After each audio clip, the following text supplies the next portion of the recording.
امیر Timur کا مزار کہاں ہے؟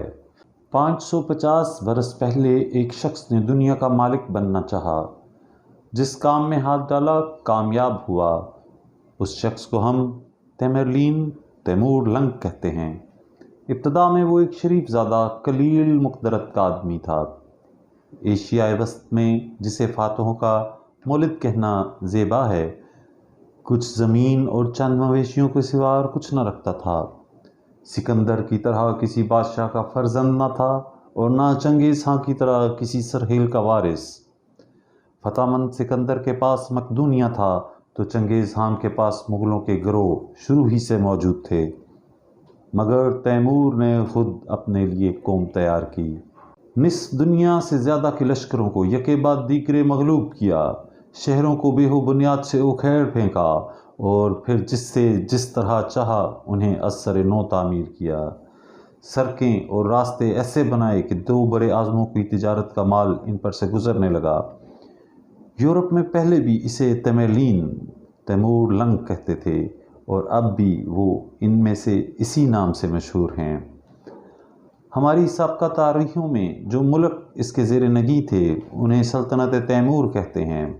یہ ظاہر ہے کہ تیمور ایک متقی پرہیزگار مسلمان نہ تھا، بلکہ ایسے لوگوں میں اس کا شمار ہوتا جو مذہب میں اپنے ہی خیال کے پیرو ہوتے تھے۔ یقین کے ساتھ نہیں کہا جا سکتا کہ مذہب کی نسبت حقیقت میں اس کا کیا خیال تھا، لیکن یہ امر کہ وہ مسلمان تھا اور اسلامی اہمیت اور اسلام کی ترقی کا جوش اس کی طبیعت میں بڑا تھا۔ انتہا درجے نفرت اور انتہا درجے کی محبت جیسی تیمور کے ساتھ ظاہر کی گئی، ایسی کسی دوسرے بادشاہ کے ساتھ ظاہر نہیں ہوئی۔ تیمور دربار کے دو بڑے مورخ گزرے ہیں، ایک نے اس کو شیطان بتایا تو دوسرے نے لکھا ہے کہ اس کی مثل کوئی اعلیٰ مقام اور عالی ظرف کبھی پیدا نہیں ہوا۔ مولانا شرف الدین لکھتے ہیں کہ ہمت و شجاعت نے اس کو تمام تتار کی شہنشاہی پر ممتاز کیا اور تمام ایشیا کو اس کے زیر نگین کر دیا۔ چین کی سرحد سے یونان تک جس قدر امور سلطنت پیش آئے اس نے بذات خود انجام دیے، ایک وزیر نہ رکھا۔ دشمنوں کو قتل کر کے ان کے سروں کے مینار تعمیر کرنے کا طریقہ یورپ کی تاریخ میں تیمور کے ساتھ محسوس سمجھا گیا ہے۔ یہ مینار نگارستان ہنریزی ضرور تھے، مگر سخت مکروہ اور ہولناک تاریخ کے صفوں میں بھی وہ ایسے ہی کریخ منظر اور خیبت خیز ظاہر کیے۔ لیکن ایسے معاملات میں تیمور کی نسبت کوئی فیصلہ آج کل کے نرم و حلیم قواعد تمدن کے مطابق نہیں کیا جا سکتا۔ تیمور ہی کے زمانے کو لیجئے تو دریافت ہوگا کہ شاہان ہرات اور ان کے علاوہ اور بادشاہوں نے بھی اپنی فتوحات کی یادگار میں ایسی عمارتیں تعمیر کی تھیں۔ تیمور میں اور ان میں فرق صرف اتنا تھا کہ تیمور کے مینار بڑے اور ان کے چھوٹے ہوتے تھے۔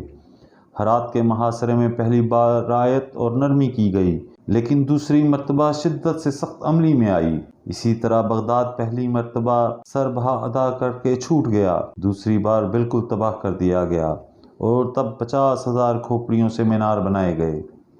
پڑھنے میں آتا ہے کہ گنج کے شہر کو مہدوم کر کے اینٹوں اور پتھروں کا ڈھیر بنا دیا، لیکن بعد میں از سر نو تعمیر کرنے کا حکم دیا۔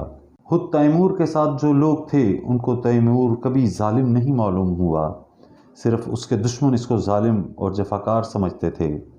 ایشیا کے مورخ تیمور کے کارناموں کی شان و حشمت سے بحث کرتے ہیں، اس کے ظلم سے بحث نہیں کرتے۔ ان مورخوں میں صرف ابن عرب ایسا ہے جسے تیمور سے نفرت تھی۔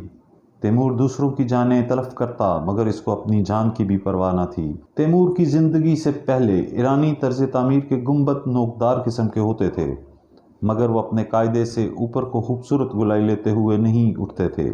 شروع زمانے میں جو عمارتیں تیمور نے بنوائیں ان سے ظاہر ہوتا ہے کہ اس طرز میں کوئی تبدیلی نہیں پیدا کی گئی تھی، لیکن بی بی خانم اور خود تیمور کے مقبرے میں جسے گورا امیر کہتے ہیں خوبصورت گولائی لیے ہوئے گنبد بنائے گئے۔ گورا امیر سمرقند ازبکستان میں واقع ہے، جو کہ امیر تیمور کی آخری آرامگاہ ہے، جس میں تیمور کے 2 بیٹے اور 2 پوتے بشمول الغبیک شامل ہیں۔ یہ حیران کن حد تک چھوٹی عمارت ہے۔ اس کی بڑی وجہ یہ ہے کہ تیمور یہاں کبھی دفن ہونے کی توقع نہیں کر رہا تھا۔ مزار میں خوبصورت ٹائل کا کام اور بہت دلکش گنبد ہے۔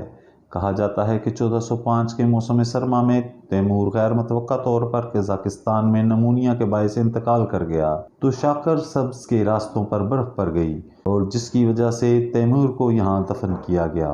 آج کل تیمور کے مقبرے پر لوگ اپنی دعائیں اور حاجات مانگنے کے لیے آتے ہیں۔